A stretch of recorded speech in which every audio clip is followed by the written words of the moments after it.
Magandang araw po mga giliw naming tagapakinig. Maririnig natin ang kwento ng isang lalaki na matagal na ikinulong ang sarili sa rehas ng nakaraan. Siya ay si Danson. Bago ko nakilala ang asawa ko ngayon, meron akong naging karelasyon kung saan ako nagkaroon ng isang anak. Subalit dahil hindi ko pa alam noon kung paano bumuo ng isang pamilya, tinakasan ko ang aking responsibilidad. Wala akong kaalam-alam. Nahahabulin ako ng pagkakamaling yon hanggang ako ay nabubuhay. Pasensya ka na muna. Ito lang ang kinita ko ngayong araw sa maghapong pamamasada. Mahal ng gasolina eh. Nagbigay pa ako ng boundary kay Dagul. Hindi ka pa rin ba nakakahanap na ibang trabaho? Wala pa rin eh. Danson, kailangan nating magdoble kayod ngayon. Nag-aaral na sa elementarya ang dalawa nating anak. Oo nga, pasensya ka na. Ginagawa ko naman ang lahat. Kung saan-saan ako nag-a-apply. Pati nga boy sa gasolinan, pinatulang ko na. Kaya lang, wala talagang tumatanggap sa akin eh. Ay, kakarampot din ang kinikita ko sa paglalabada. Paano natin may tataguyod ang pamilya natin kung ganitong sitwasyon natin lagi? Nagbabayad tayo ng upa, nagbabayad ng ilaw, tubig. Ang daming kailangan bayaran, tapos kita natin kakarampot.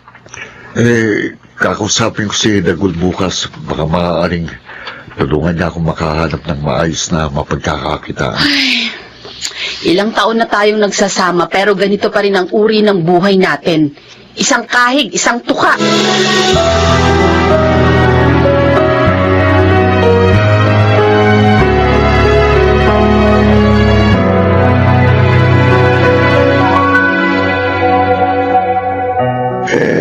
Mo pare, kakausapin ko si Bossing. Baka pwede ka ipasok kahit kahero dun sa isa niyang shop. Naku, salamat Dagul. Konting tiis pa pare. Makakaraos din kayo. Noon pa, ganyan ang iniisip ko. Pero hindi pa rin kami nakakausan, pare. Siyaga lang. Ako nga, ganyan din ang buhay ko nun eh. Buti na lang natuloy sa abroad si Mrs. Kaya kahit paano, nakagiginhawa na kami ngayon. Teka pare, si Maring Mona, ayaw mo ba mag-abroad? Paanong dalawang bata? Sino mag-aalaga? Pareho pa namang babae. Yung nanay mo. Naku, matanda na si nanay. Pare, kung gusto niyo makaahon sa buhay, kailangan niyo subukin lahat ng paraan.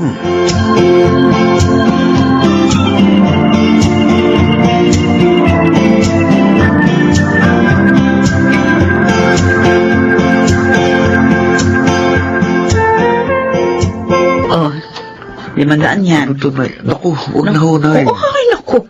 Huwag mo nga akong pairalan ng pride mo, Danson. May pamilya na ako pero sa inyo pa rin ako umaasa hanggang ngayon. Nakakaya na ho. Kaysa naman magutom ang mga apo ko. Nay. O sige, nakunin mo na yan at ibili mo ng bigas. Yung mukha mo, hindi na naman ma-drawing. Madalas iniisip ko, siguro, ito nang parusa sa akin ng Diyos. Saan? Sa ginawa ko kay Ira at sa anak namin. Yung ulam mong kalib-in noon. Oo, siguro, pinarurusahan ako ng Diyos dahil inabandon ako sila. Ipinaparamdam sa akin ng Diyos ang parehong hirap na pinagdaanan ng mag-ina ko. Danson, ganyan ba ang pagkakakilala mo sa Diyos? Ha? Dahil ako, ibang pagkakakilala ko sa Kanya. Ang alam ko, punong-puno ng pagkahabag sa atin ng Panginoon at ayaw niyang nahihirapan ng Kanyang mga anak. Pero kung ganyan ang naiisip mo, marahil may kailangan kang gawin. Ano po yun, Nay?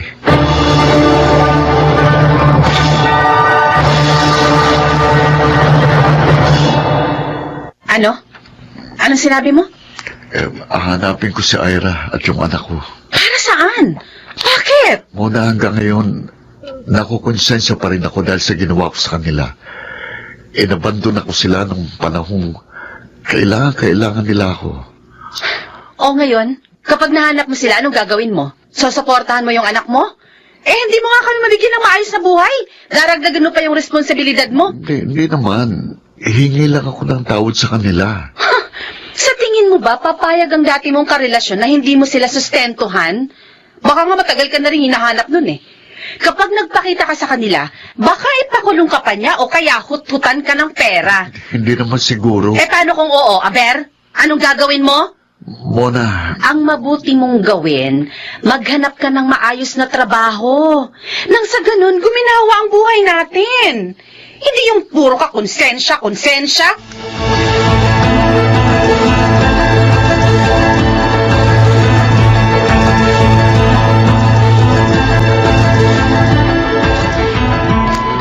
Oh, siguruhin mong hindi ka short, ha? Baka maubos lang ang sweldo mo sa kaabono. opo, boss. Libre na rito ang pagkain mo sa tanghali, kaya makatitipid ka, ha? Salamat po. Alam mo, kung hindi ka inirekomenda ni Dagul, hindi kita tatanggapin. Pero sabi niya sa akin, maaasahan at masipag ka raw magtrabaho. Kaya ikaw ang kinuha kong kahero. Naku, wag na wag mong ipapahiya ang kaibigan mo, ha? Opo, pagbubutihin ko pong pagtatrabaho. Mabuti naman. Sige na. Sige. Salamat po ulit. Okay lang, sige. Salamat naman. Magkakaroon na ako ng regular na trabaho.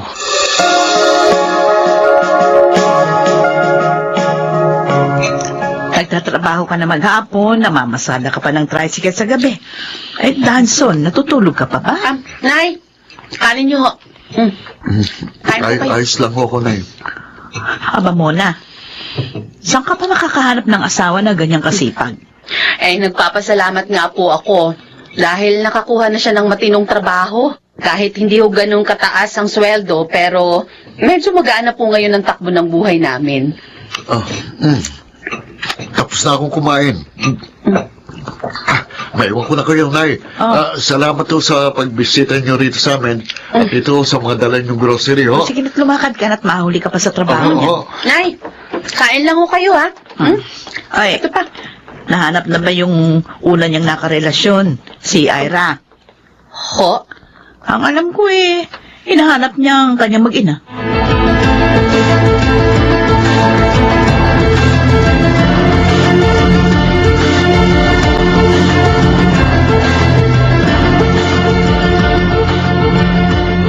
Danson, Ira, pasensya ka na. Matagal ka naghintay. Naka-work from home kasi ako May kausap ako kaninang kliyente. ayos lang.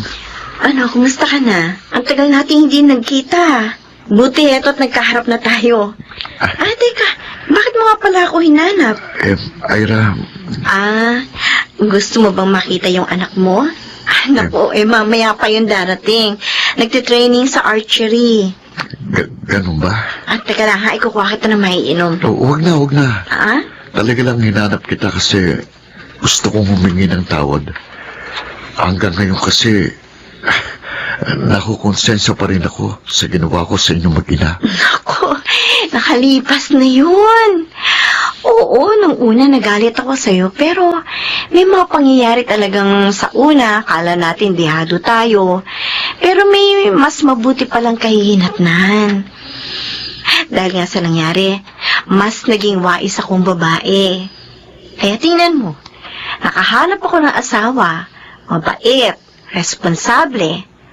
Kaya tinanggap ko na hindi tayo para sa isa't isa. At may ibang planong Diyos. Totoo bang sinasabi mo? Oo. Wala naman akong sama ng loob sa'yo. Ang totoo, gusto rin sana kitang hanapin para makita ka ng anak ko. Kasi alam niya namang hindi ang asawa ko ngayon ang tatay niya. Kaya lang, hindi ko alam kung paano kita makukontak. Mabuti na lang, hinanap mo kami.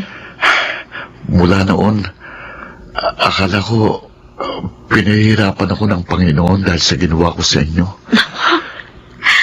Alam mo, hindi ka sa akin dapat humingi ng tawad, kundi sa sarili mo. Kasi ako, Matagal na kitang napatawad. Pero ikaw, baka hindi mo pa napapatawad ang sarili mo.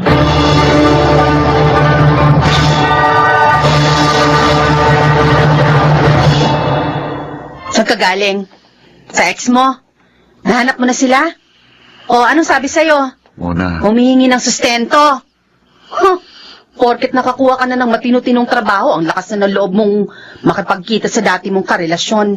Hindi pa nga natin natatapos bayaran yung mga utang natin eh. alam mo, Mona, sa totoo lang, baka nga ako pang sustentuhan niya kung nakita niyang ganitong klase ng buhay natin. Oh, ano? Oo, mayaman ang napangasawa ni Ira. May maayos din siyang trabaho. Sa madaling sabi, hindi niya ako kailangang kututan ng pera gaya ng iniisip mo. Di mabuti. Hindi mo kasi ko naunawaan eh. Hinanap ko sila para gumaan ang pakiramdam ko. Para magawa ko ng bagay na dapat noon ko pag ginawa. Ang makahingi ng tawad sa kanya. At mapatawad na rin ang sarili ko. Kung hindi ko sila hinanap, siguro habang buhay kong papasanin ang pagkakamaling minsan kong nagawa. Habang buhay kong isiping lahat ng hindi magandang nangyayari sa akin at sa ating pamilya ay kaparusahan sa akin ng Diyos dahil sa ginawa ko sa aking mag-ina. Pero ngayon naisip ko, mali ang lahat ng iniisip ko. Pasensya ka na. Gaalala lang kasi ako. Siyempre, hindi ko naman alam kung anong magiging resulta ng desisyon mo. Ngayon, alam mo na. Ngayon, pareho na tayong makakatulong na mahimbing sa gabi. Kumain ka na ba? Kumain na tayo. Hinintay kita kaya hindi pa ako naghahapunan. Mona, pangako. Gagawin ko ang lahat para makaahon tayo sa hirap. Maawain ng Diyos. Tutulungan niya tayo.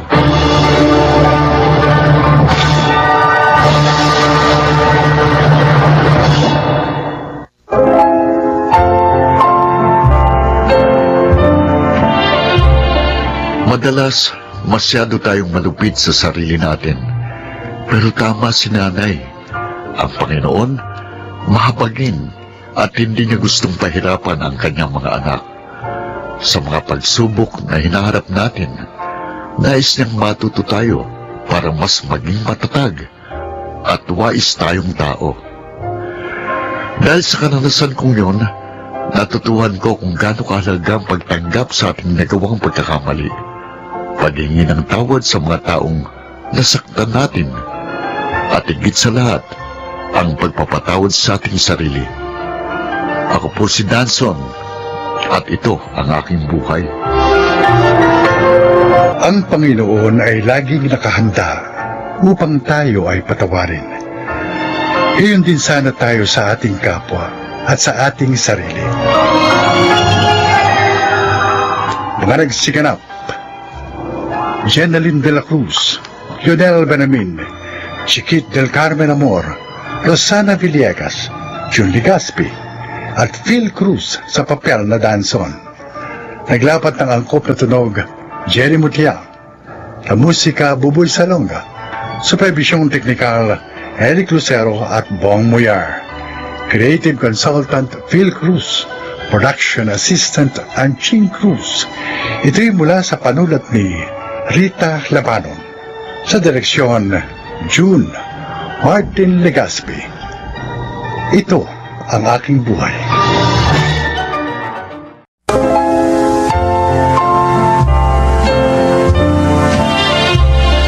Magandang araw po mga kaibigan.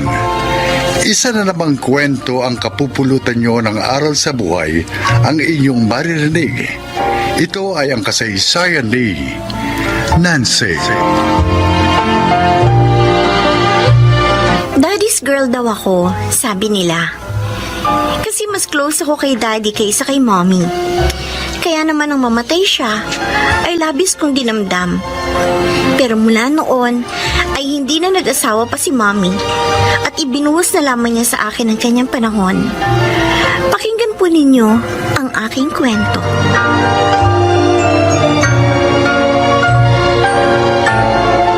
Bakit pa ayaw mo pang pakasal tayo, Nancy? 3 years na naman tayo, ah. At saka, pareho tayong may stable job na. Jimmy, hindi pa ako handa. At saka, kawawa naman si Mommy kung may iwan ko siya. She can stay with us. Wala namang problema dun eh. Okay lang sa akin yun. Basta, bigyan mo pa ako ng pagkakataon makapaghanda. Huwag tayo magmadali. Dahil hindi biro ang papasukin natin.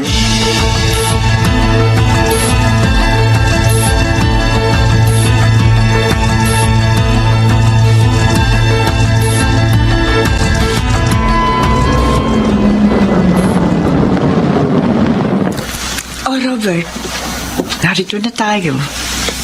Pwede na kaya akong tumuloy. Saka na lang. Gabi na eh. Tsaka isa pa, baka mabigla si Nancy pag nakita may kasama akong lalaki. Pero kailan ko siya makikita na malapitan at makikilala? Malapit na. Konti tisa lang, okay? Okay. Sinabi mo eh.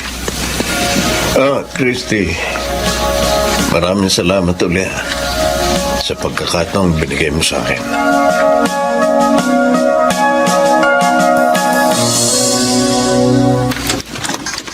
Why, Mommy? Anong why, Mami? Kanina pa kita tinatawag, pero ayaw mong lumabas diyan sa room mo. Ang sabi ko, breakfast is ready. Kayo na lang ako kumain. Wala akong gana. Bakit? Bakit ba, anak? Mas maba pakiramdam mo. Sabihin mo, hindi na muna ako papasok sa office. Sasamahan kita sa doktor. I'm not sick. Naiinis ako, kaya ako ganito. Naiinis? Kanino? Nag-away ba kayo ni Jimmy? No. Sa inyo ako naiinis. What? Wala naman akong ginawang masama. Wala! Akala niyo ba hindi ko kayo nakita kagabi? Isang lalaki ang naghatid sa inyo at nakita ko naghalikan pa kayo sa lips. Nancy, Ano ba naman, Mommy? Kung kailan kayo tumanda? At saka pa kayo kumilos ng ganun? anak, si Robert ang nakita mo. Ang totoo, gusto talaga niya tumuloy dito. Wala akong pakialam kahit ano pa ang pangalan niya. Basta, Mommy, itong gusto ko malaman nyo. Ayoko mag-asawa pa kayo. Hindi ako papayag!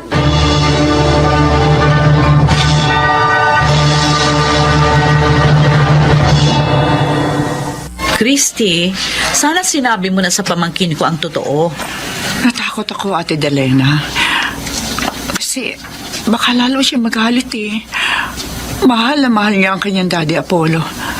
Sabi pa nga niya, hindi raw siya papayag na mag-asawa akong muli. Aba, hindi pwede yun. Hindi niya dapat saklawan ang damdamin mo.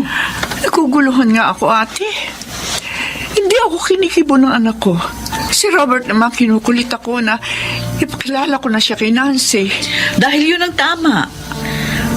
Mahirap nga lang sa simula, pero kapag nagawa mo yun, magiging maayos din ang lahat. Makikita mo.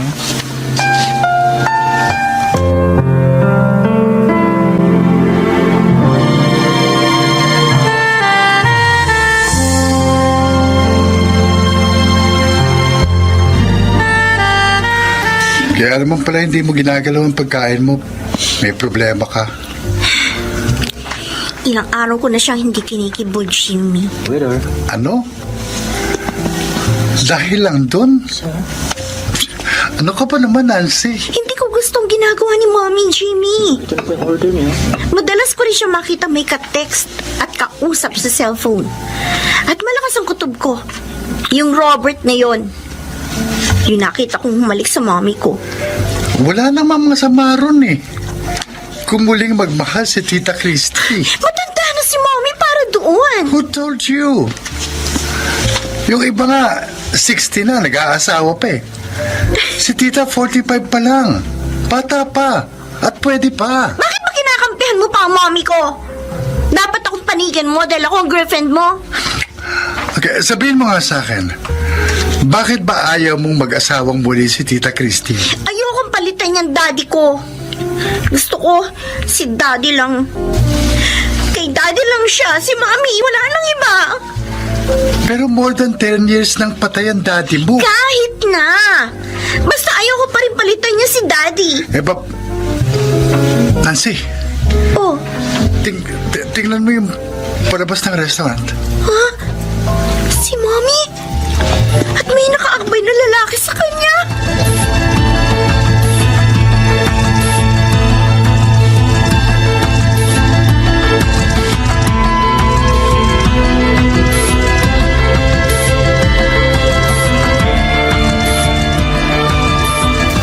Mali pa rin na hindi ka umuwi ngayon sa inyo, Apo, ha?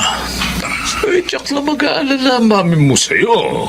Hindi po ko aalalahanin ni Mommy. Aba. Lolo Poldo. Bakit mo nasabi yan? Ang lalaking yun ang mahalaga sa kanya. Ha? Nakalimutan niya na kami ni Daddy. Naku, hindi naman siguro totoo yan, Apo. Ang mabuti pa, ha? Tatawagan ko mami mo. At mag-usap kayo ng maayos, Huwag na ha? po, Lolo, please. Hindi.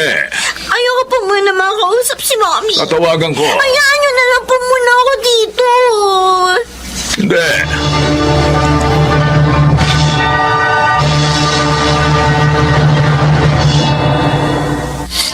Ate, magdamag siyang hindi umuwi. Hindi man lang nagpaalam sa akin. Ate, ano na nangyari sa anak ko? Huminahon ka, Christy. Walang masamang nangyari sa pamangkin ko. Nandun siya kina Itay. Ano? Paano mo nalaman? Tinawagan ako ng Itay para ipaalam sa'yo na nagtatampo ang anak mo. Pero bakit naman? Hindi na nga ako nagpapahatid kay Robert sa bahay. Habang hindi pa ako nakakahanap ng pagkakataon para sabihin sa kanya lahat. Nakita niya kayo ni Robert sa restaurant. Ano? Sabihin mo na kasi sa kanyang katotohanan para hindi na maging komplikado ang lahat.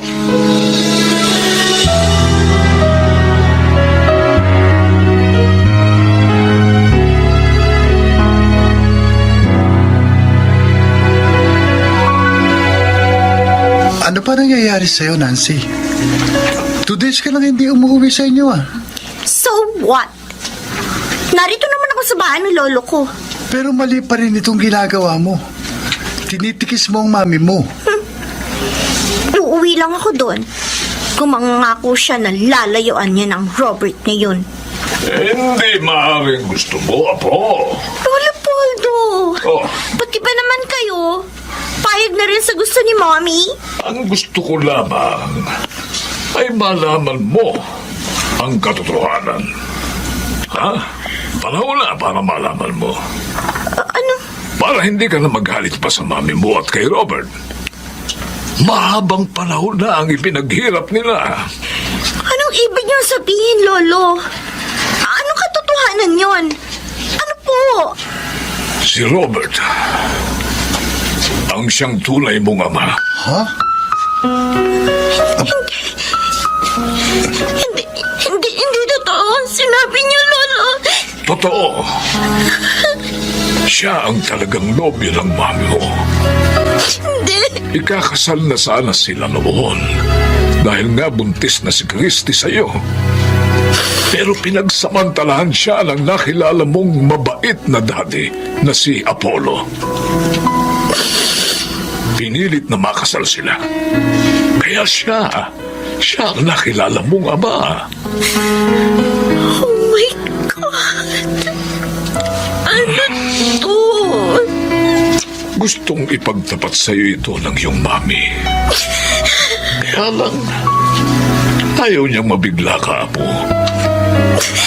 Hanggang sa umabot na nga sa hindi ninyo pagkakasundo ang lahat. Walang kasalanan si Robert, Apo. Pati na rin ang iyong mami. Wala silang kasalanan. Kaya huwag kang magalit sa iyong mga magulang. Christy, eto na ang pagkain mo. Kumain ka para lumakas ka. Robert, maraming salamat. Pero wala akong gana eh. Kalimutan mo muna ang problema sa ating anak. Please. sarili mo munang asikasuhin mo. Magpagaling ka. Kailan ba kaya matatapos sa mga paghihirap natin? Natatapos na po ngayon, Mommy. Nancy! Nancy! Narito ka na! Opo. At alam ko na po ang lahat. Sinabi na po sa akin ni Lola Poldo. Ano? Kung ganon, alam mo nang akong tunay mong ama. Opo, Daddy Robert. Sorry po sa inyo ni Mommy. I'm sorry po. Patawad din, anak. Hindi ko agad na ipagtapat sa iyo. Kasi mahal na mahal mo yung Daddy Apollo. At ayoko masaktan ka. Naunawaan ka na po, Mommy. Wala nga pala kayong kasalanan ni Daddy Robert. Ang anak ko. Salamat na unawaan mo rin kami. Maraming salamat, anak.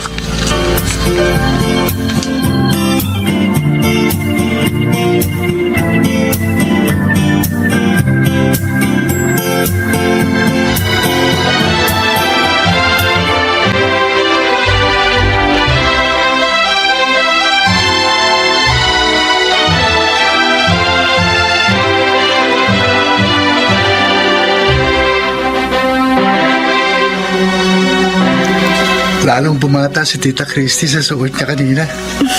Lalong gumanda ang mami mo. Siyempre naman. Wala naman kaming lahing pangit eh. Oo nga. Kasi ikaw, maganda rin. Kaya nga gusto na kitang pakasalan eh. Kaso, ayaw mo pa. Ikaw naman. Kakakasal lang na yun ng mommy at daddy ko. Pagpalipas naman tayo ng 1 year, ano? Kung ganun, next year, pahig ka nang makasal tayo? Oo na. Oh, yes! Mga kaibigan, next year, kami naman ni Nancy ang ikakasal!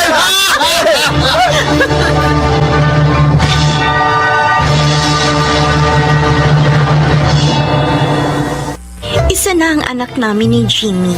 At sino mommy at daddy naman ay maligaya na rin sa kanilang pagsasama. Ako po si Christy. At ito ang aking buhay. Pumapawi ng sigalot ang maayos na komunikasyon. Kaya ito'y panatilihin sa lahat ng panahon.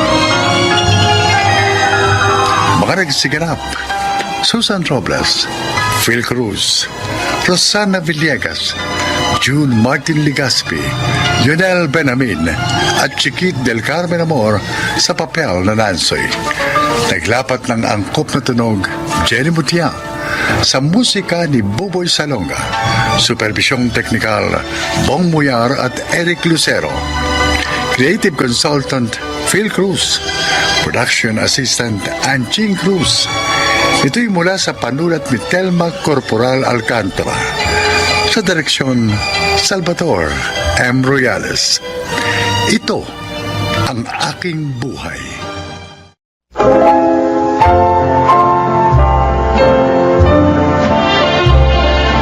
Magandang araw po mga kaibigan. Maririnig natin ang kwento ng isang dalagang nabuhay sa anino ng ibang tao at kung paano niya sinubukang baguhin ang kanyang kapalaran. Siya ay si Juliet.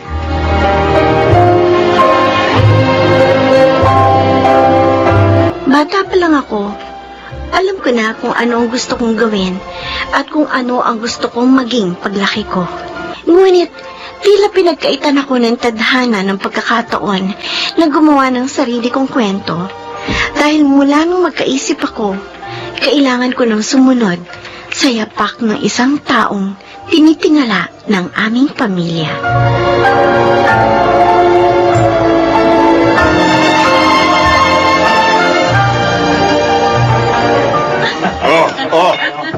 Para sa kauna-unahang attorney ng ating pamilya na malapit na maging judge. Oh, cheers! Ay, ang bait! Talagang ganyan ang alak, Almira. Mapait sa una pero habang tumatagal, tumatamis. Parang sa buhay din naman natin. Sa una, mapait. Pero kapag nakuha mo na ang teknik, unti-unti lang tumatamis. Tama. Nakuha niyo pa talagang ikumpara sa buhay natin ng alak, ha? Ayoko nang tumagay. Magmamaneho pa ako ng sasakyan ko mamaya. Oo, wag na. Ayaw namin malagyan ng anumang bahid ng record mo para tuloy-tuloy na ang pag-akyat mo patungo sa pedestal. Dala-dala ang apelido natin. Ah, basta attorney, ha? Kapag may mga gustong humadlang sa mga gusto mong gawin, andito lang ang Kuya Paing mo, ha? Bakit? Anong gagawin mo, kuya? Babato ka namin. Ang panganay ko, Juliet. Halika rito, anak. Bakit, Papa? Uy, ang susunod na abogado ng ating pamilya, Attorney Juliet, ha? Hindi mo man lang bababati ng Auntie Almira mo. Konting panahon na lang, judge na yan. Auntie, congrats po. Oh, kaya pagbutihin mo ang pag-aaral, Juliet. Dapat maging abogada ka rin. At kung malagpasan mo pa ang mga achievements ng tiyang mo, di mas mainam. Nako. Matalino tong anak kong to. Manang-mana kay Almira, kaya walang duda, gagraduate din itong summa cum laude. Ilang taon pa, may attorney na rin ako. Hindi ba, Juliet? Lasing na kayo pa. Pagpasensyahan mo na sila, Juliet. Papasok na po ako sa kwarto. May gagawin pa po ako. Sige na. Pero mukhang hindi ganong palaimik itong pamangkin kong ito, ha, kuya? Ganyan talaga yan. Pero magaling yan. Mabait at masunurin. Kung anong sabihin namin ng mama niya, sinusunod niya ng walang pag-aalinlangan.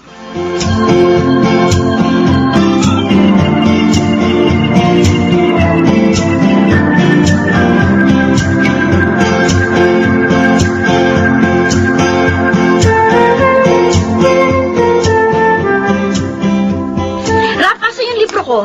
Hiniram mo yung kahapon, ah. Andyan lang yun. Asan nga? Kanina ko pa hinahanap yun. Bakit ka nagtataas ng mouse Ikaw naman kasi nanghihiram ka lang pero di ka marunong magsoli na maayos. Si ate, nananakit. Masusumbong ka Aray pa, ko. ha? Asan na kasi? Hanapin mo, ibalik mo sa akin. Na! Hoy, Nilagay ko lang dyan sa mesa mo, eh. So wala nga eh, hanapin mo. Na nga, eh. Hoy, tama na yan. Ano yan? Kakainis po. Ano, wala na bang ilalakas yung mga boses nyo, ha? Baka gusto nyong marinig ng kabilang barangay. Yung mga boses nyong kagaganda. Si ate kasi, ako na naman ang pinagbabalingan ng galit siya sa mundo. Juliet, ano na naman bang problema mo? Andiyan kasi si ate Almira, umiinit lagi ang ulo niyan kapag narito si auntie. O kaya pinag-uusapan niyo siya. Kung ano-ano yun yung sinasabi mo eh. Pwede ba hanapin mo na yung libro? Juliet? Na nga, eh. Kapag hindi mo hinahanap yung madda ka sa akin!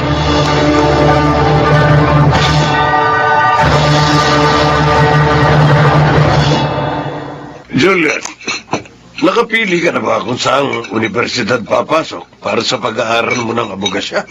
Mamaya na natin yung pag-usapan. Kumakain tayo. Mas mainam na pag-usapan ang mga ganitong mahalagang bagay sa hapagkainan. Juliet, tinatanong kita. Ate, pasok nga ng ulam. Ang lapit-lapit, hindi mo kaya abutin? Yambot mo na. Juliet, tinatanong kita. Hindi pa po. O bakit hindi pa? Mamili ka na para makahanap na tayo ng dormitoryong malapit doon. Saka na po. Magsasabi na lang ako. Kinausap ko ng Auntie Almira mo. Sabi ko ipadala niya rito yung mga libro niya para kapag wala kang gawa, nakapagbabasa ka na. O di pagpasok mo, familiar ka na sa mga... Excuse me, tapos na po akong kumain. Bah, Juliet, kinakausap pa kita. Hayaan mo na. Juliet! Hayaan mo ng anak mo. Ano nga yan? Binabastos ako ng anak mo. Hahayaan ko lang. Juliet!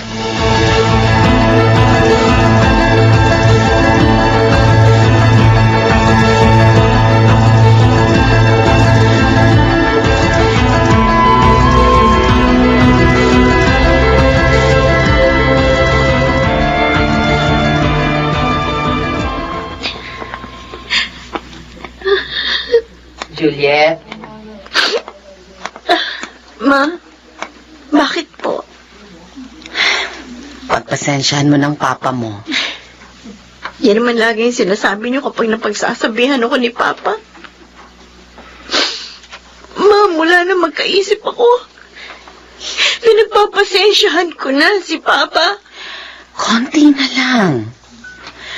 Kapag nakapagtapos ka ng abogasya, maaari mo nang gawin ang gusto mo. Maaari ko nang gawin ang gusto ko? Hihintayin ko pa maging abogada ako bago ko magawa ang gusto ko? Wala tayong magagawa. Kailangan nating sundin ang kagustuhan ng papa mo. Ma, kailan ba darating ang panahon? Ipaglalaban mo naman ako. Kailan darating ang panahon na ipaglalaban mo ako kay Papa? Noon pa, alam mo, ayoko maging abogado kagaya ni Auntie. Asawa lang ako. Kailangan ko magpasakop sa papa mo. Ano pa nga bang aasahan ko sa inyo?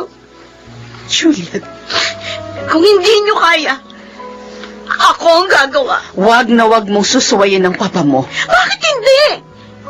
Ma, buhay ko to. Oo, pinag-aaral niya ako. Pero hindi ibig sabihin nun, may karapatan na siyang diktahan ako. May sarili rin akong pangarap. At yun ang aabutin ko. Tapos na ang pagiging sunod-sunuran ko kay Papa.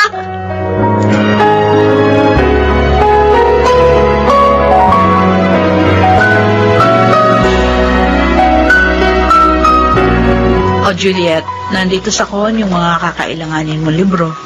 Salamat po, Auntie. Pero, hindi ko na po kailangan ng mga yan. Ha? Bakit? Dalhin nyo na lang po yan pa uwi. Anong ibig mo sabihin? Hindi po ako kukuha ng abogasya. Hindi ko po yan magagamit. Almira, Kuya? ito na ba yung mga libro? Juliet, ayusin mo na ito sa bookshelf. Ayaw niya nga tanggapin. Ano? Sinabi ko na po sa inyo, ayoko maging abogado. Ayoko sumunod sa yapak ni Auntie Almira. Ayoko magbasa ng mga libro niyan. Ayoko na mabuhay sa anino ng ibang tao. Juliet! Kuya, wag. O sige na, Juliet. Mag-uusap muna kami ng papa mo.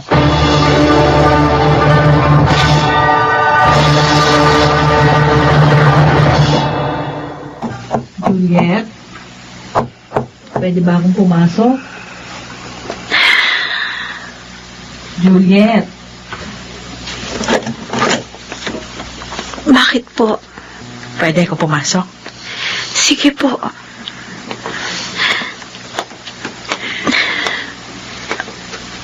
Sabi mo sa akin ang totoo. Talaga bang ayaw mo?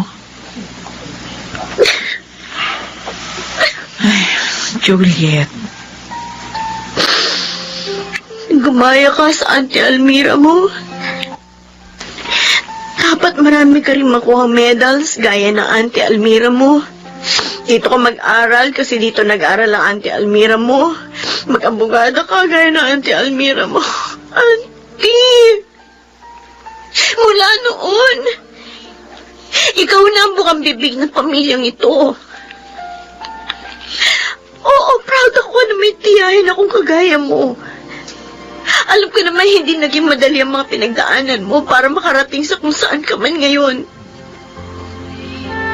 Pero Auntie, si Juliet ako. Hindi ako ikaw. May sarili rin akong anino. Pero noon pa man, anino mo na ang sinusundan ko. Para akong bulag na sumusunod lang sa'yo. Kung saan ka magpunta, saan ka liliko rin ako. Kung saan ka tumalang, tatalon din ako. May sarili rin naman akong buhay. May sarili rin akong pangarap. Wala ba akong karapatang gumawa ng sarili kong kwento? Ay, sorry, Juliet. Sorry kung kailangan mo pagdaanan ng lahat ng ito dahil sa akin. Pero kung desidido ka na sa gusto mong gawin, sige. Susuportahan kita. Susuportahan ka namin ng mama mo. Hindi mali na maramdaman mo yan. Hindi mali na masaktan ka. Hindi ko man alam ang eksaktong bigat ng pinapasan mo ngayon, pero alam kong nahihirapan ka na sundin ang papa mo. Huwag ka mag-alala. Naririto kami ng mama mo. Kasama mo kami.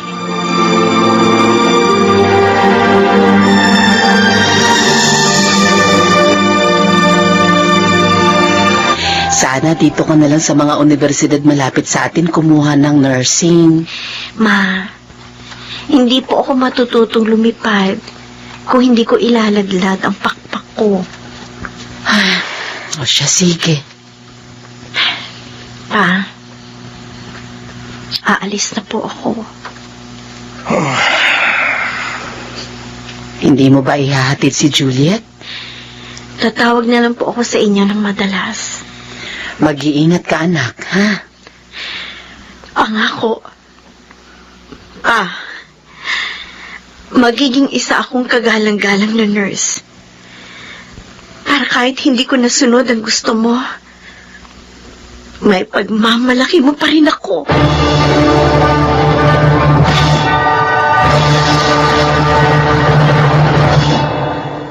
Makalipas ang 4 na taon, bumalik ako sa bahay bilang isang registered nurse.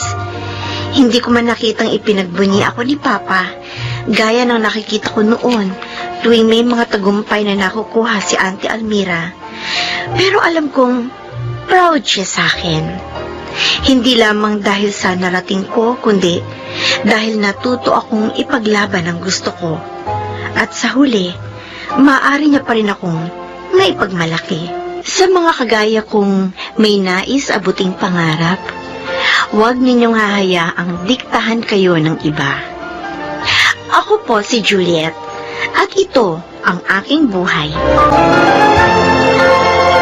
Hindi masamang piliin at ipaglaban ang mga nais nating gawin, lalo na kung magiging daan ito upang tayo ay matuto at maging isang mabuting tao.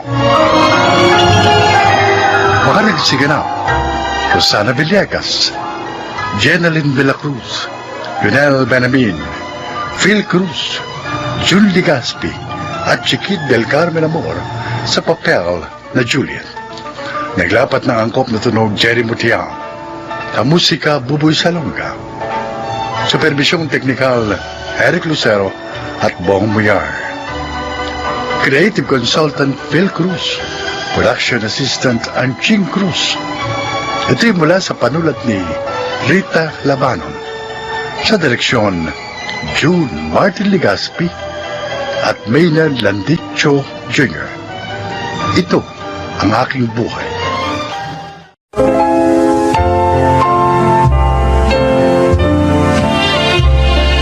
Mga kaibigan, isa na namang kwento ng buhay ang inyong maririnig. Ito ay ang kasaysayan ni Joanna.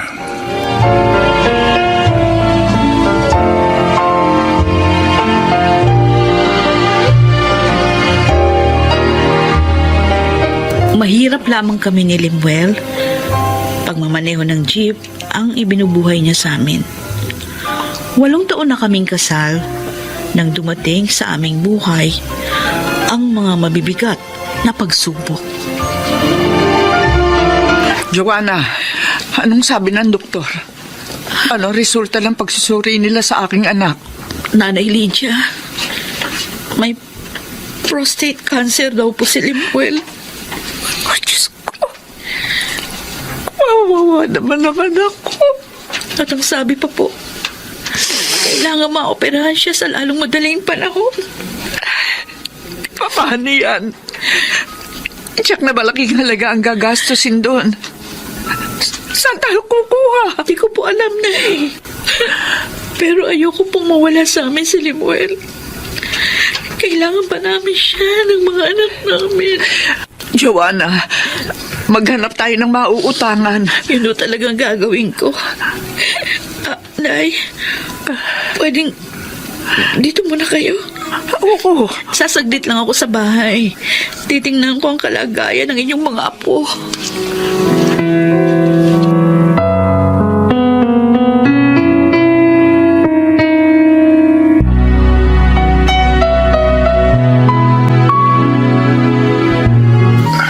Mukhang napagod ka, Joanna. Limuel, pinuntahan ko ang lahat ng mga kaibigan natin. Nagbaka sakali ako na may maitulong sila. Kaso, wala rin silang pera. Pagkain lang ng mga anak natin ang kanilang naibigay. Kawawa ka naman. Naghihirap ka dahil sa akin. Hindi mo namang kasalanan yun. Nagkasakit ka. Kung pabayaan mo na lang kaya ako. Ano ba yung sinasabi mo? Kailangan kita. May pag-asa pa naman para makaligtas ka. Basta maoperahan ka lang. Pero wala tayong pera eh. Basta, maoperahan ka rin.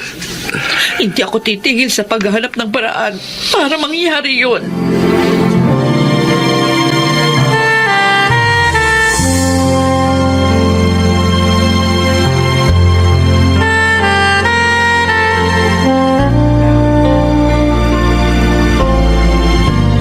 Denver, hindi ako makapaniwalang ikaw yan. Grabe ha, ang laki ng inasenso mo. Mahusay kasi akong dumiskarte. Wendy, kaya umunlad ang buhay ko. Ang ganda ng kotse mo. Isa lang yan sa 3 kotse ko. Wow!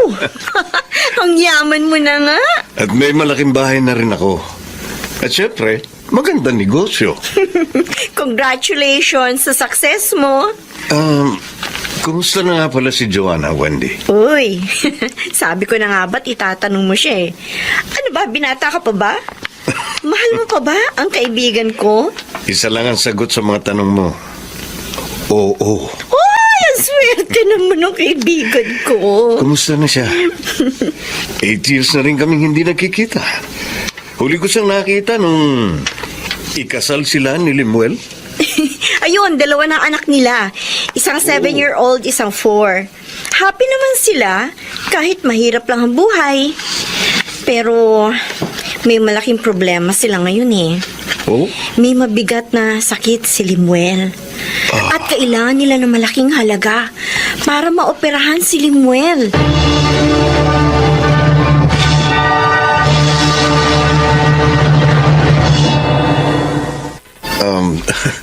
Salamat sa pagpayag mo magkita tayo dito sa restaurant.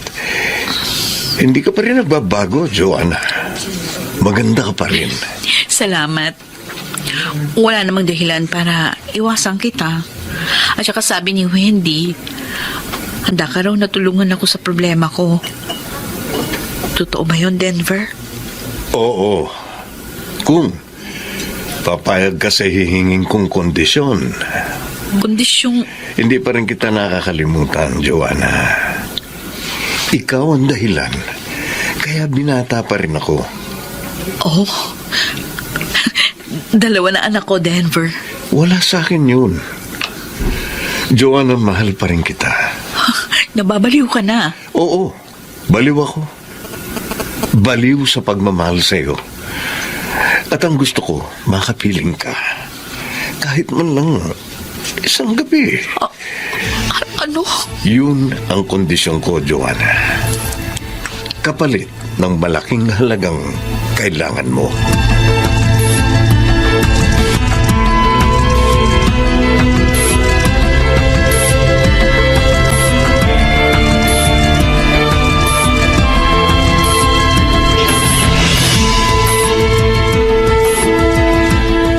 Ano ikaw mo, Joanna? May pera ka na magagamit sa pagpapagamot sa aking anak? Opo, Nanay Lydia. Oh, salamat naman. Saan ka nakahiram ng malaking halaga? Nanay, mahal na mahal ko ang anak niyo. Kaya lahat, handa kong gawin. Patuloy lang siyang mabuhay. Kaya naman nagpapasalamat ako sa iyo eh. Bakit ka umiiyak? Ano bang ginawa mo?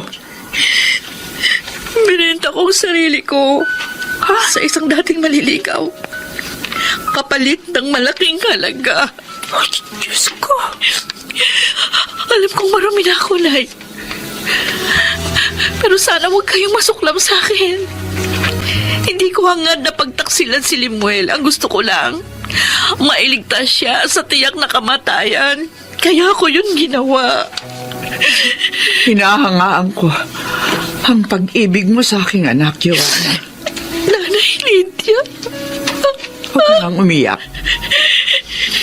Hindi ako nasusuklam sa iyo.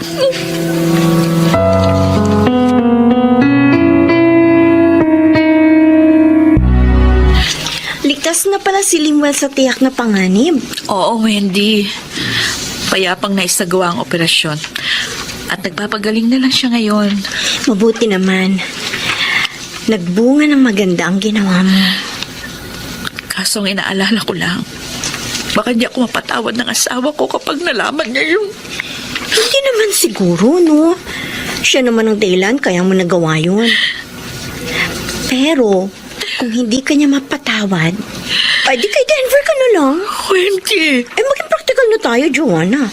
Kay Denver, giginhawa ng buhay mo, pati ng mga anak mo.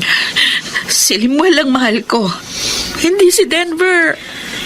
Paano kung ayawan ka na niya matapos ang nangyari sa inyo ni Denver? Di? Kalimutan mo na rin siya.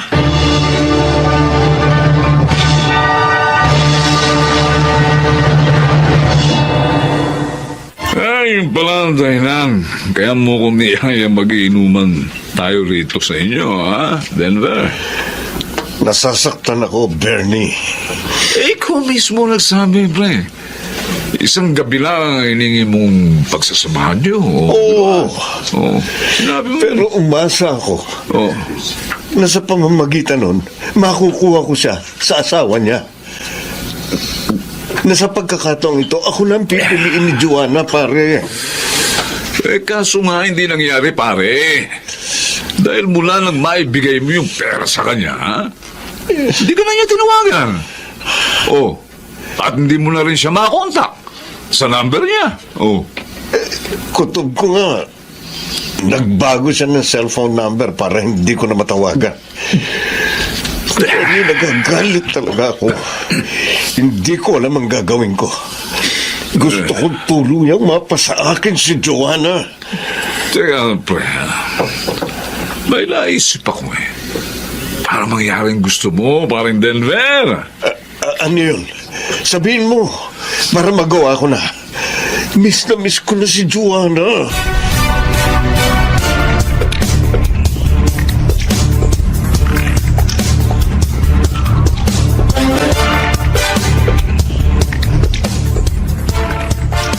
Ang dami niyang pastries na dala mo, Joanna. Ay, mga order ito ng mga kaibigan ko. Ito yung pinagpuyatan ko kagabi. Eh, bakit hindi ka magbenta rin yan sa online? Oo, magandang suggestion yan. Tiyak na madarang di ka nakikitain mo. Habang hindi pa ako maaaring magbiyahe. Packaging na lang munang itutulong sa'yo. Pero kapag malakas-lakas na ako, ako na magdi-deliver ng mga order sa'yo. Oh, sige ba? Limuel, maraming salamat sa pangunawa. Joanna, mahal kita. Tulad ng pagmamahal mo sa akin. Kaya maasahan mo ang pangunawa ko.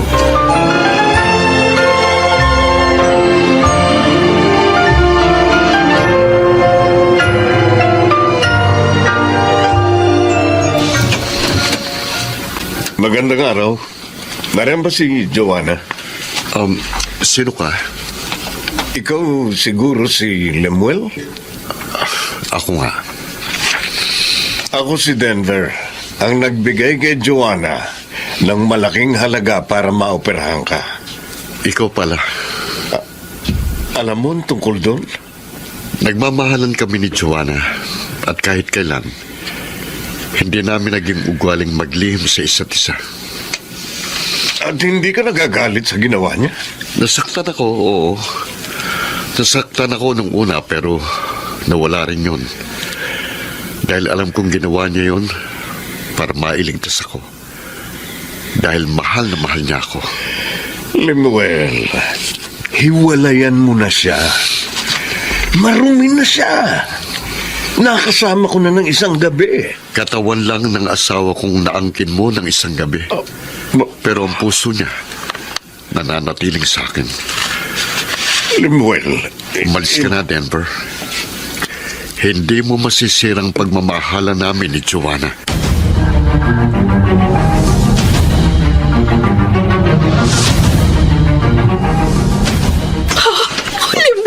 Ano ba? Ang higpit naman ang yakap mo sa akin, Joanna. At umiiyak ka pa. Bakit ba? Narinig ko yung pag-uusap niyo ni Denver. Salamat sa iyo, mahal ko. Ngayon ko napatunayan, talagang nauunawaan mo ko. Ako dapat magpasalamat sa iyo. Dahil nagsakripisyo ka. Mabuhay lamang ako. Lemuel. Asahan mo, Joanna. Pakamamahalin at paglilingkuran kita habang buhay.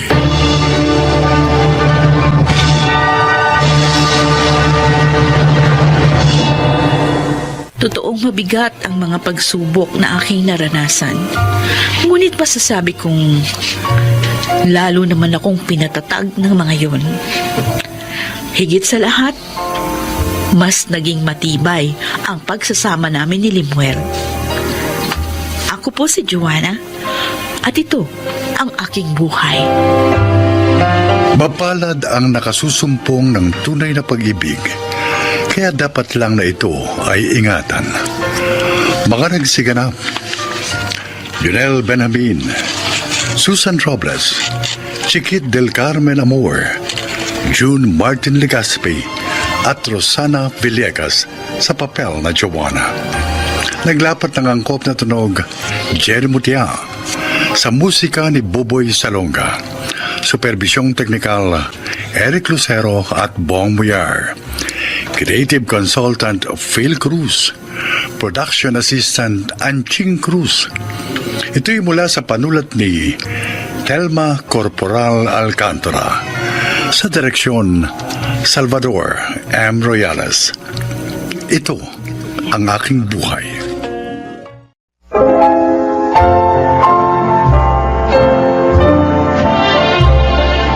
Magandang araw po mga kaibigan. Maririnig ninyo ang kasaysayan ng isang babaeng naging mapagmalaki sa kanyang mga magulang. Siya ay si Myla.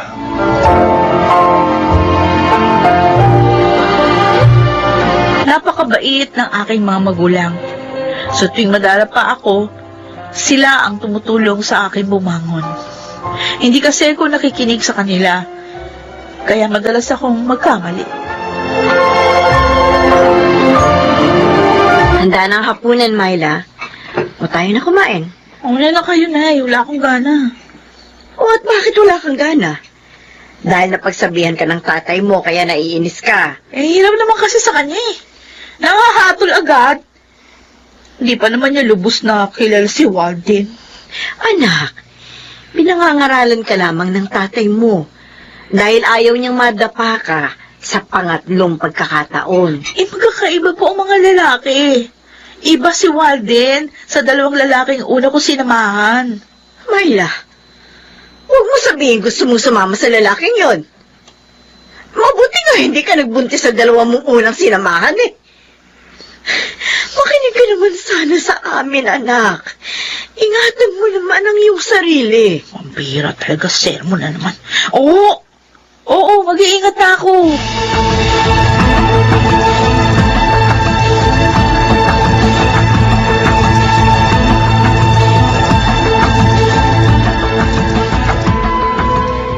What?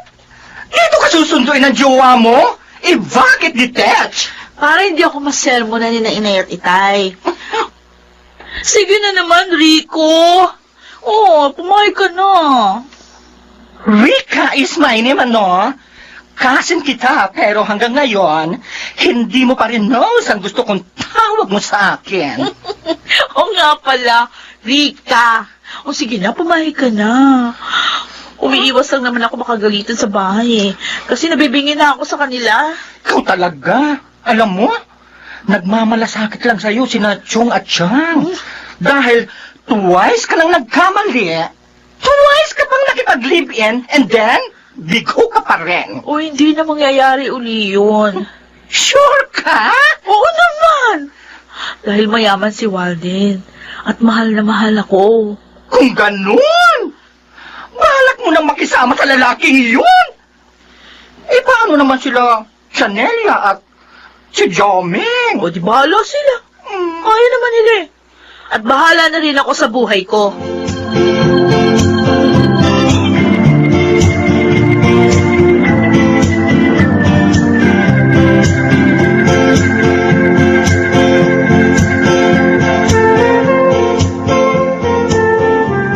Wow, ang ganda nitong apartment na kinuha mo sa akin, Walden. Lalo na itong kwarto natin. Eh, siyempre, hindi kita ititira sa pangit na lugar. Patay na patay yata ako sa'yo. Talaga. Naman. Totoo yan, ha? Oo. Kasi, di ba sabi ko naman sa'yo, 2 beses na ako nasaktan. Umuwi ako luhaan sa mga magulang ko. Iba na ngayon. Hindi ka na uuwing luhaan sa kanila. Dahil hindi kita sasaktan. Paano kapag nalaman ng asawa mo? Kaya nga kita tinira sa malayo eh. Para hindi niya malaman.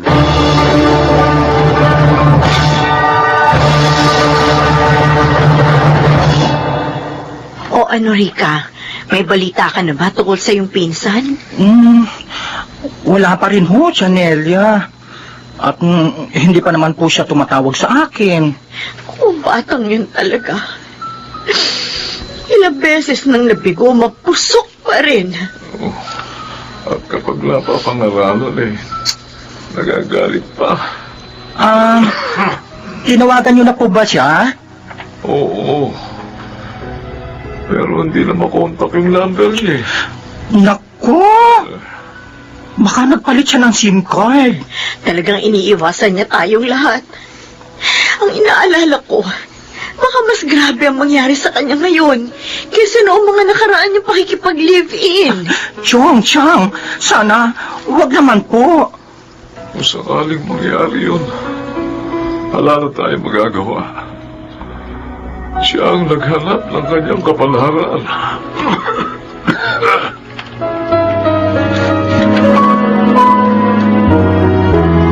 Hello, pinsan. Ano, kumusta ka na? Bruha ka! Bakit daw ka lang nag-call? Tinatawagan kita. Ayaw na makontak ng city mo eh. Punta kasi kami ni Walden sa Boracay. Sa linggo kami roon. May ganda pala doon, oh. Hindi nakakasawa. Tapos, nagbagyo din kami. 1 linggo din kami doon. Ikaw talaga ha? Alam mo, alalang-alala sa'yo sila Chang at Chong. Di na ako babalik doon. Myla! Maligaya na ako sa buhay ko rito kay Walden. Yun na lang sabihin mo sa kanila. At huwag na rin kamo nila akong tawagan. Pinsan, matanda na sila. Kailangan ka nila. Alam mo naman, ikaw lang ang anak nila. Oo, kaya nila yun. Tsaka, hindi ko na obligasyon batayan sila habang buhay. May sarili din akong buhay, ano? Ano? Walden, matatagalan ka bago makabalik dito? Oo, Myla. Bakit? Eh, nakakahalata na si Merced. Yung misil ko. Mahirap na. Ayoko malaman niya kung saan kita ibinabahay. Baka iskandaluhin ka niya. Sana kasi walayan mo na. Para dito ka na lang sa akin. Hindi maaari. Siya may pera eh.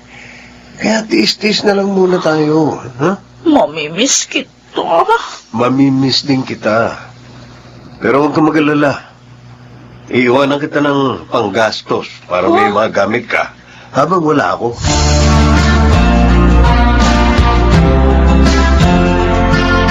Chanelia, may sakit ko pala si Chong. Oo, Rico. Nirarayuma siya. Hindi nga makatayo eh.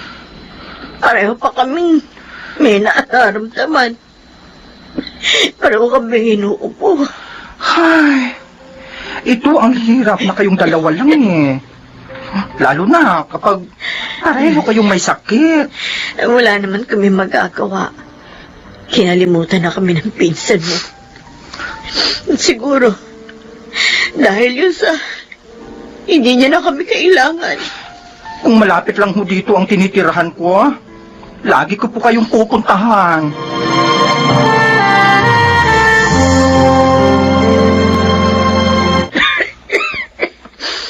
Ang usok naman. Ang init pa.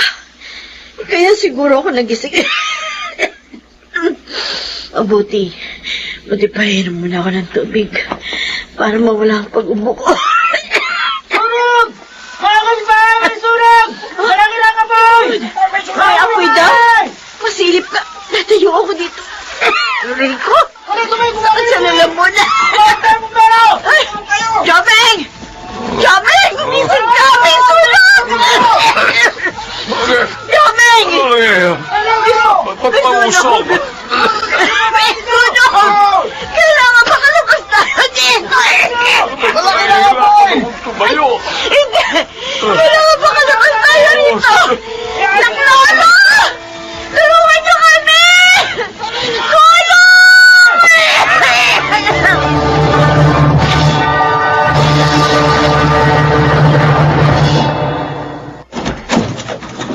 Sino sila? Ikaw ba si Myla? Oo, ako nga. Bakit? Paano niyo ako nakilala? Dahil ako lang naman ang asawa ni Walden. At ikaw naman ang umuubos ng aking salapi. Wala dito si Walden. Siya pagsabihan mo. Hindi dadami ang mga wasak ang mga aagaw. Ang dapat sa iyo, turuan ng leksyon. Anong gagawin mo? Ibubuhos ko lang man sa iyo to. Ang mukha ko!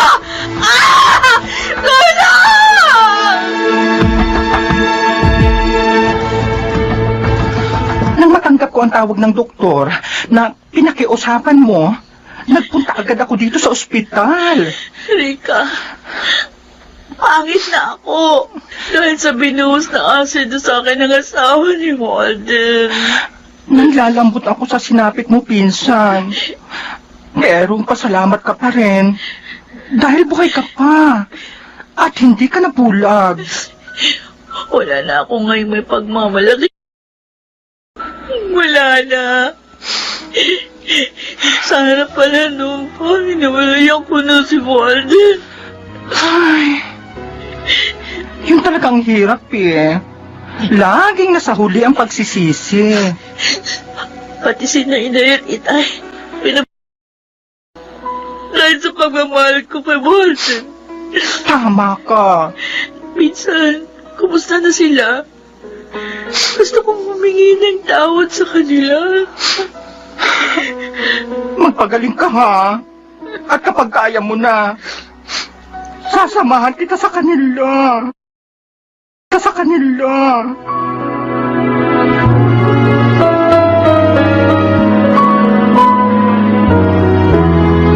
Bakit dito tayo sa sementeryo nagpunta?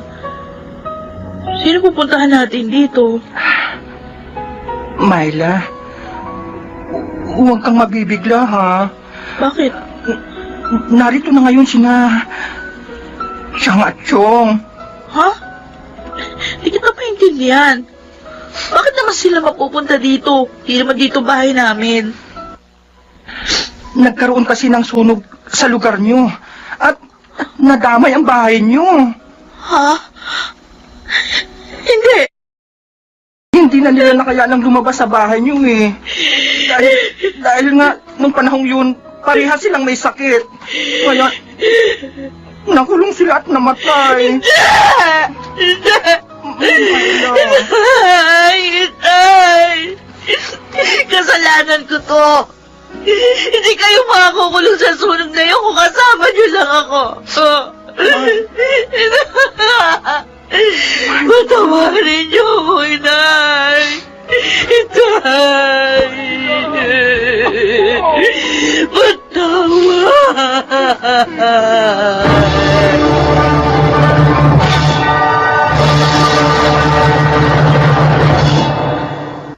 Nais maglupasay ako ng mga sandaling yun. Ngunit alam ko, lumuha man ako ng dugo, hindi maibabalik pa. Ang buhay ni na inay at itay, ang aking mga magulang, na laging umaalalay sa akin sa tuwing ako'y madarapa. Ngayon, mag-isa kong binabaka ang lungkot ng pag-iisa.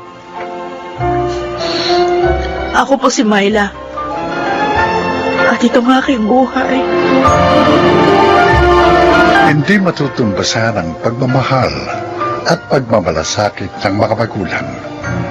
Kaya sana ito ay matutuhang pahalagahan ng kanilang mga anak. Mga nagsiganap, si Kit del Carmen Amor, Jun Legaspi, Phil Cruz, Susan Robles, Yunel Benamin at Rosana Villegas sa papel na Myla. Naglapat ng angkop na tunog Jerry Mutia, sa musika Buboy Salonga, supervisyong teknikal Eric Lucero at Bong Villar, creative consultant Phil Cruz, production assistant Anching Cruz. Ito'y mula sa panulat ni Telma Corporal Alcantara, sa direksyon June Martin Legaspi at Maynard Landicho Jr. Ito ang aking buhay.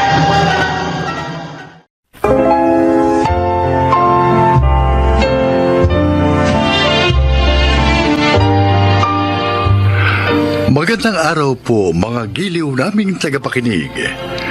Pakinggan po natin ngayon ang isa pang natatanging kasaysayan na ilalahad sa atin ni Choleng.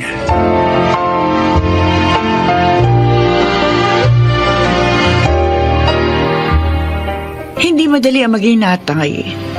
Nanay at tatay sa 3 anak na lalaki. At itong nadama ko nang pumanaw ang aking asawa. Pakinggan po nyo ang aking paglalahad.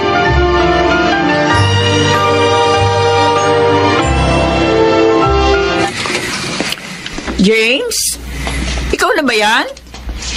Nay, may kasama po ako. Oh, sino yan? Ako po si Edith, Nanay Choleng. Nanay Choleng? Asawa ko na po siya, Nay. Nagpakasal na po kami sa West. Nag-asawa ka nang hindi mo man lang pinapaalam sa akin? Pasensya na kayo. Buntis na si Edith. Ang layo nitong atin doon sa Maynila eh. Kaya ang ginawa namin, nagpakasal na kami bago pumarito. At magkakaanak na pala kayo? Opo, Nanay. Magkakaapo na po kayo. Ay, Diyos. Ang problema, Nay, wala po akong trabaho ngayon. Natapos na po ang kontrata ko sa pinapasukan ko, kaya naisip ko, dito na muna po kami. Sige. Sige, lumito kayo. At dito ka na rin sa probinsya natin maghanap ng trabaho.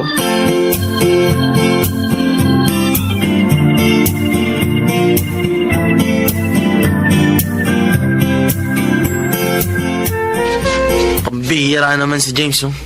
Hindi na nga nakatulong dito. Nagdala pa ng dagdag palamunin. Oh, nagsalita, nakakatulong. Hoy, Mark, kahit nagbibisyo ako, pera ko naman ang ginagamit ko.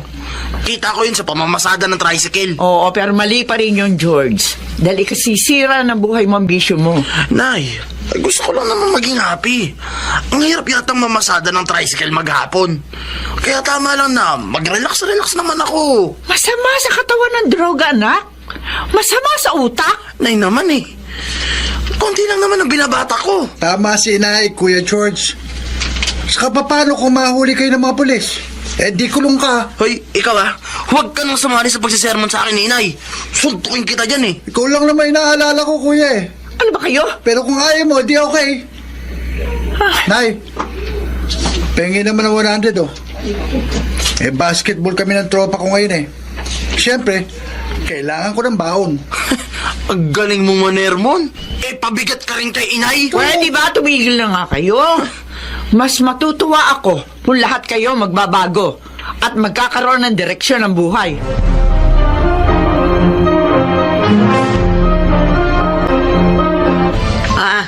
Itong bayad ko sa kinyo kung mga balot, tsaka itlog na maalat, Choleng. Choleng! Ha? Oh, Ano ka mo, Leonie? taong ito oh. Sabi ko, ito yung bayad ko sa kinuha kong balot at itlog na maalat. Ay, salamat. Pasensya ka na sana, ha? Kasi hindi ko agad napansin. May iniisip lang kasi ako eh. Nako, ay alam ko na.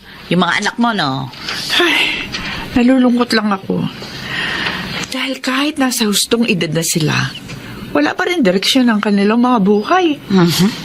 Si George ko na panganay, may bisyo. Si James naman, wala ngang bisyo. Pero nag-asawa naman ang hindi malaman nagpapaalam sa akin. Itong si Mark, kusang huminto sa pag-aaral. Mas gusto pa yung makibarkada. Pare-pareho sila na para bang hindi pinahalagan yung mga pagsisikap ko. Pambihira din naman yung mga anak mo. Ay, buti na nga lang at kumikita ka doon sa pagtitinda mo ng balot at itlog na marat. May pensyong ka rin tinatanggap. Buhat doon sa bumanang mga asawa. Oo. Hindi rin kami umuupa ng bahay. Pero alam mo kung wala ang latang yun, ako, Jack, gutom kami. Wala namang isa sa kanila na nakakatulong na sa akin eh. Ang gusto ko sana, makita na kahit matanda na ako, nasa maayos naman silang kalagayan. Yun naman ang ligaya nating mga magulang, di ba? Yung bang kahit mawala na tayo, maiiwan nating maayos ang buhay ng ating mga anak. Kaso, kailan pa kaya mangyayari yun sa mga anak ko, Leonie? Huwag ka mawala ng pag-asa, Choleng. Ay, sabi nga, habang may buhay ang tao, may pag-asa. Kaya wag mo isuko yung mga anak mo. Patuloy kang tumalangin para sa kanila. Tandaan mo, walang imposible sa kanya.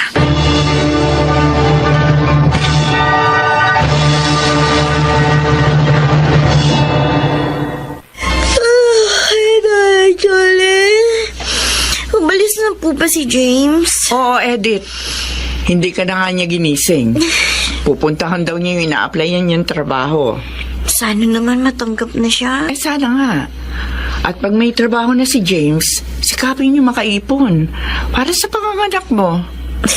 Wala, sige, kumain ka na. Nakaluto na ako ng agahan. Oo. Nay, maglalaba po ba kayo ngayon? Ay, oo. Marami-rami na rin tumadamit kong labahin eh. Pakilaba na rin po yung mga damit namin. Masama po kasi yung pakiramdam ko eh.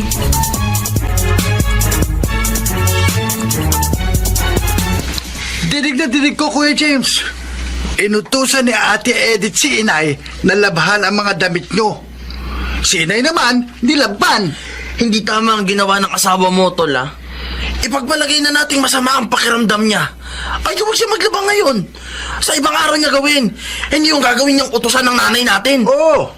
Kuya, Mark, hindi ko alam ang ginawa ni Edith. Kaya nga sinabi ko sa'yo, Kuya. Para pagsabihan mo si ate. Para wag na niyang ulitin yun. Pambira, hindi na nga tayo makatulong kay Ermat. Gagawin pa nating alila. Ay, huwag naman sanang ganon.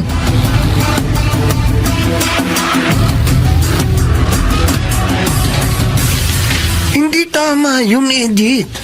Masama nga ang pakiramdam ko. Hindi maglaba ka pag ayos na ang pakiramdam mo. Hindi yung ipalalaba mo kay ina yung mga damit natin. Pinahiya mo ako sa mga kapatid ko eh. Pasensya ka na. Hindi na mauulit. Ano nga pala yung magandang balita mo? Natanggap na ako sa trabaho. Ha? At bukas, magsisimula na ako. Ay, salamat naman. Sa sweldo ko, simulan na natin ang pag-iipon. Ayoko naman na lagi na lang tayong umasa kay inay. Lalo na ngayong magkakaanak na tayo.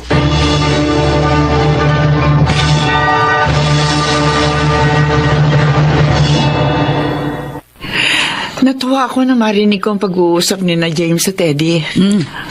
Doon ko nadama, may pagpapahalaga rin pala sa akin ang aking mga anak. Mga rin hindi lang nila maipakita sa iyo yung pagpapalaga. Dahil nadadalig sila ng kahinaan na siyang mahadlang sa kanila sa pagtahak sa matuwid na landas ng buhay. Tama ka, Leonie. Kaya sisikapin kong alalayan ang aking mga anak para mapagtagumpayan nilang iwan ang kanilang mga kahinaan. Nay! Nay! Nay! Mike! Nay! Oh, Nay! nandito ako sa kusina! Nay! Nay! Si Kuya George po. Bakit? Ano nangyari sa kuya mo? Hinuli po ng mga pulis. Ha? Oo! Nakuha sa kanyang ilang gramo ng shabu.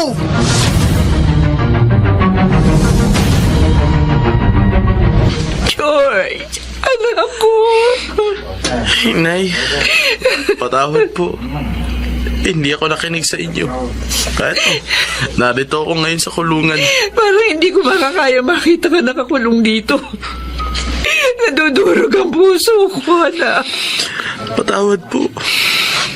Ang laki ko na, pero binigyan ko pa kayo ng problema at sama ng loob.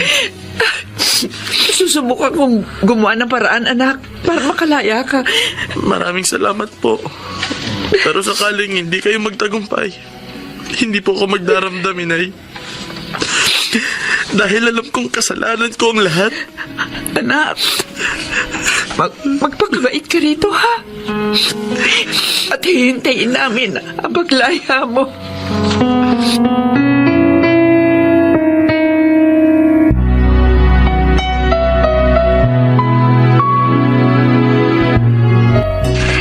Nay, may pasalubong po ako sa inyo. Ang paborito niyong pansit. Eto, may kasama rin po itong mainit na pandesal. Abay, himala! Oh, ano ba okasyon? Wala namang merong birthday. Gusto ko po, sabay-sabay tayong magmerienda ni na Kuya James at Ate Edith. Eh bakit nga, Mark? Ano ba meron? Nay, pumasa ako sa scholarship test ng isang vocational school dito sa atin. Ibig sabihin? Opo, Nay. Mag-aaral na uli ako. At wala po kayong gagastusin. Libre po ang matrikula ko doon. Diyos ko, salamat naman. Naisip mo mag-aral uli. May part-time job na rin po ako. At doon ko naman kukunin ang baon ko sa pagpasok. Pero anak, baka mahirapan ka. Mag-aaral ka habang nagtatrabaho. Kaya ko yun, Nay. Ayoko na pong mahirapan pa kayo eh. Ang gusto ko, habang kapiling pa namin kayo, makita niyong inaayos ko na ang buhay ko. Nung makulong si Kuya George, nataon ako, Nay. Sabi ko sa sarili ko, ilalagay ko na sa tama ang buhay ko.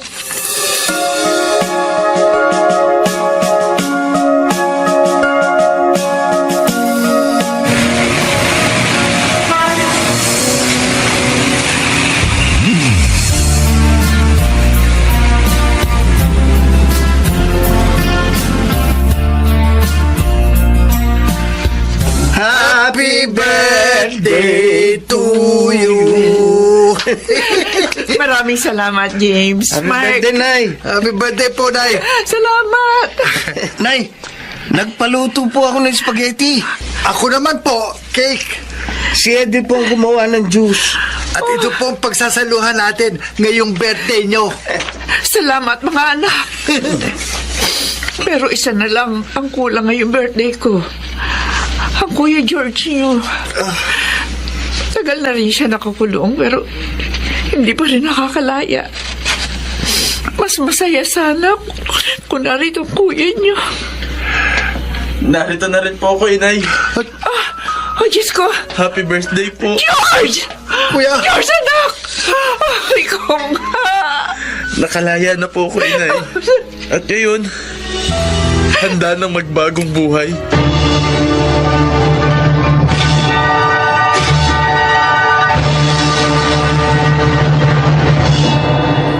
Yan ang simula na muling panunumbalik ng kaligayahan ko.